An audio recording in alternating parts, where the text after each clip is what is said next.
Olá pessoal do 7º ano da Rede Municipal de Ensino de Picos, tudo bem com vocês? Aqui quem fala é o professor Rubens Leal da disciplina de História. Gostaria de convidá-los a darmos início ao nosso terceiro bimestre letivo e obviamente iniciando paralelamente o segundo semestre do ano letivo de 2021. Começamos hoje com a aula número 20 de História, onde eu farei uma apresentação geral dos conteúdos a serem trabalhados nesse próximo bimestre letivo, ou seja, a partir de agora no mês de agosto e finalizando no mês de setembro. Você poderá acompanhar essa sequência de conteúdos no seu livro didático a partir da página 153. Portanto, professor Rubens, o que nós trabalharemos ao longo desse próximo bimestre letivo, esse terceiro bimestre letivo que compreende os meses de agosto e setembro? Tudo que nós veremos será sobre história do Brasil. Nós trabalharemos o processo de colonização da América Portuguesa. Nós sabemos que 5 países europeus colonizaram territórios, exploraram, conquistaram territórios aqui na América. Os ingleses, os espanhóis, os franceses, os holandeses e os portugueses. Essa parte do Brasil português, a colonização da América Portuguesa, diz respeito basicamente à colonização do Brasil. O Brasil corresponde à América Portuguesa, ou seja, nós começaremos a trabalhar esse próximo bimestre do processo desde a chegada dos portugueses ao Brasil até o início da colonização. Todos vocês viram comigo, por exemplo, que através da expansão marítimo comercial europeia, os portugueses chegaram no Brasil em 22 de abril de 1500 com uma chefia, de Pedro Álvares Cabral, a mando do então rei de Portugal, Dom Manuel I, o descobridor, é assim como ele é conhecido. Nós trataremos das primeiras décadas pós-chegada dos europeus aqui.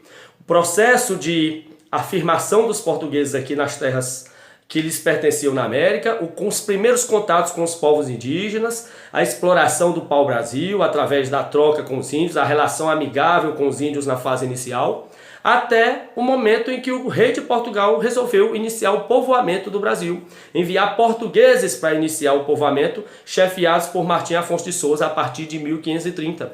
Era o rei Dom João III, que é conhecido na história portuguesa como o colonizador, porque foi dele a ordem do envio de portugueses para iniciar o povoamento do Brasil. E nós veremos os primeiros sistemas econômicos adotados aqui, sistema de capitanias hereditárias, o sistema de governo geral. Veremos também a chegada dos negros ao Brasil para complementar a produção açucareira.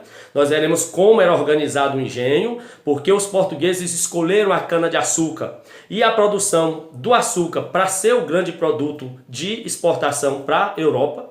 E nós veremos que, diante da resistência indígena ao trabalho nas fazendas, nos engenhos, recorreram-se ao negro africano. E o Brasil passou a ter 3 matrizes étnicas ou raciais.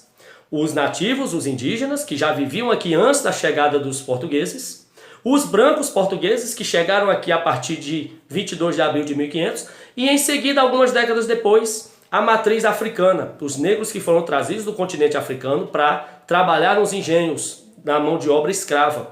E o Brasil nada mais é do que essa miscigenação racial.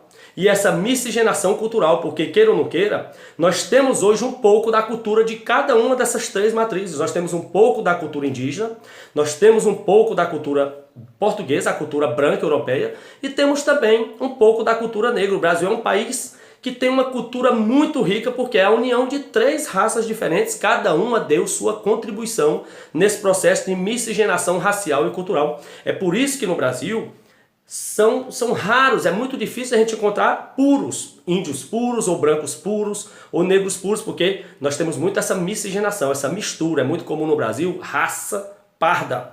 Os pardos como eu, fruto da mistura de raças, Isso vem desde o período colonial do Brasil, desde o início do processo de ocupação e exploração do Brasil. E veremos também, pessoal, toda a saga dos africanos, desde quando eles eram apreendidos lá em seu continente de origem, a vinda deles nos navios negreiros até o Brasil e como eles eram vendidos nas feiras e iam parar nos engenhos para um trabalho muito difícil, de sol a sol na lavoura canavieira, E, obviamente, vamos ver também nesses meses de agosto e setembro a resistência dos negros.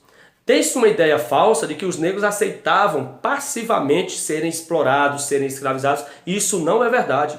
Os negros criaram todas as formas de mecanismos de defesa, de proteção, de resistência, desde tentativas de fugas, a formação de quilombos, que eram comunidades constituídas por negros que fugiam dos engenhos. Os negros sempre imprimiram resistência. E nós veremos, por exemplo, aqui, o mais famoso dos quilombos, das comunidades quilombolas, que eram refúgio de negros fugidos dos engenhos, que foi o Quilombo dos Palmares, e como ele foi dizimado a mando dos brancos. Veremos também, nesses meses de agosto e setembro, toda a contribuição dos negros para a cultura brasileira, para a formação econômica, cultural, social do Brasil, porque os negros eles têm um processo ímpar em nossa história. Obviamente, não estou desmerecendo a raça branca e a raça indígena, muito pelo contrário. Elas também têm sua parcela de contribuição, mas o livro, esse ano, 7º ano, nesses meses próximos, tratará basicamente da temática negra. Em outro momento, nós traremos os índios e traremos a temática dos portugueses brancos. O livro contemplará esses meses, principalmente da matriz africana que chegou ao Brasil e trouxe essa enorme gama de contribuição para a nossa sociedade atual. Então, basicamente, é isso que nós veremos durante esses 2 próximos meses que fecham o 3º bimestre do ano letivo 2021. Aguardo vocês todas as segundas-feiras para nós virmos pausadamente, aos poucos, cada segunda, um pouco desse conteúdo que eu fiz a apresentação. Vocês vão gostar porque será uma gama de informações muito preciosas, talvez muitas informações que vocês nem soubessem e que vocês vão começar a absorver a partir dessas próximas aulas. Eu aguardo vocês, um forte abraço e até lá.